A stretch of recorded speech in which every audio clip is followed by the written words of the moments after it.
where scientists and students are building the future, and where high-definition television, for example, is already passé. The television of the future will be a computer.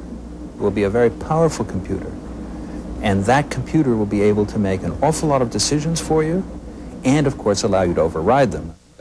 Here's an example, the morning paper on your TV screen, along with last night's TV news.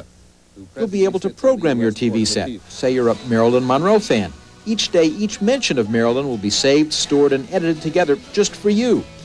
And if you see something you like while you're watching, Tape As You View will allow you to go back and spot check, go back and spot check, go back and spot check, and pick up where you left off or speed up and catch up to real time. Other things at MIT, a desktop computer you can talk to, and a camera that combines photography and computer animation. The front of this picture is real, the side, the computer. And this technology is already used by architects and engineers and animators. These drawings were never drawn. No pencils, no paper, all done on computers. Why, all this is merely a sample of the real world of tomorrow.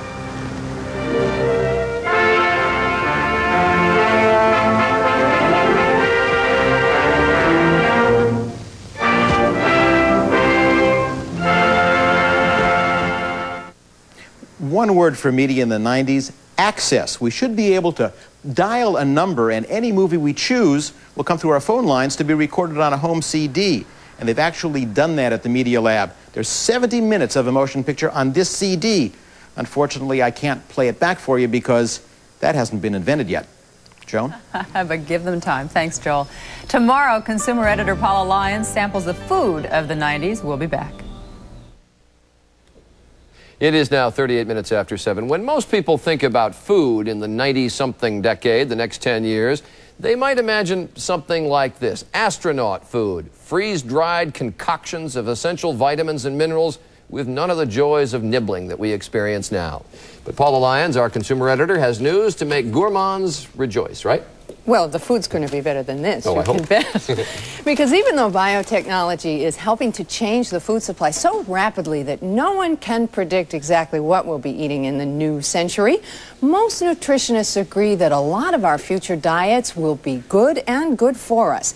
Here's a taste of things to come. This was a kitchen like none I've seen. Put a card in the slot and onto the screen. 30 years ago, Americans pictured the kitchen of the future as a wild and wacky place full of ingenious appliances and foods. New food products generated real excitement then. The TV dinner was hailed as a miracle meal to just heat and eat. 10 years from now, we will still heat 'em and eat 'em, although 90% of us will be using microwaves for nearly all our cooking. And though we'll still be eating real food, every item on this plate may very well have been scientifically redesigned. I think we could have, for instance, a vegetable that stayed crisp as it was stored. We're going to have more and more new food additives, new ingredients coming along the line. We're going to see cereal out there that might improve our memory. We might see cereal that makes us more agile. So just what will we be eating? Foods that are healthier, for one. Meat, for example, will be genetically engineered to make it leaner. And chemically, it will be possible to extract the fat still left in meat and replace it with healthier oils. I'll replace that fat with fish oil, for some people. Maybe with other people, I'll replace it with canola oil. Maybe with others, I'll replace it with corn oil or olive oil or something else. Is that going to taste good? Oh, yeah, we'll have the technology to do that. But as scientists refine our understanding of food chemistry, they won't just improve existing foods, they'll invent whole new ones. Introducing Simpless. Take the low-calorie fat substitutes already in the works. We may find these in cakes, cookies, and ice cream by the new century. Is this a dieter's delight? These new ingredients can be used in very interesting ways to help some people improve their diets. But they're not magic bullets. You know, if a company says low fat, low cholesterol made with some artificial fat, it doesn't mean that that person's whole diet is going to go down in fat and cholesterol and calories. And what about sugar substitutes? This Maryland lab thinks it's found a sweet dream for the future. In the quest for the perfect sweetener, this may be the Holy Grail. It looks like sugar, and even though it's not yet approved for human consumption, it tastes like sugar. But guess what? No calories. Just imagine muffins, jams, and custards that are literally sweet nothings. They're made with what scientists call left-handed sugar. Why left-handed? Well, just like your left hand is a mirror image of your right, left-handed sugar is a chemical mirror of normal sugar. Our taste buds can't tell the difference, but our bodies can. It tastes sweet, so it fools us mentally, but cannot be consumed by the human body. So, no digestion, no calories. But is it wise to fool Mother Nature? Consumers and the government are going to have to be very cognizant that you can do wonderful things in laboratories, but what's the result going to be 20 or 30 years from now?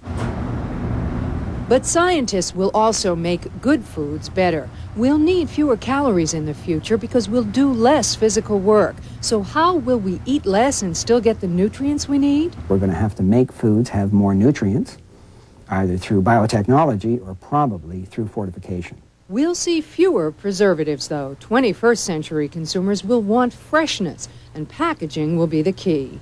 You've probably seen these hydroponically grown lettuces that are packed in their own soil.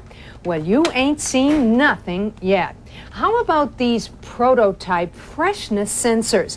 These will change color as products age and spoil. For example, when the inner circle on this becomes darker than the outer circle, future consumers will know. Don't buy. Beyond packaging, most experts are convinced that technology will make food itself tastier in the 21st century. As we learn more about food's makeup, we move ever closer to a nutritious, brave new world. We're moving slowly in the right direction, but change in the area of diet comes very slowly. These are entrenched eating habits. They're part of our culture.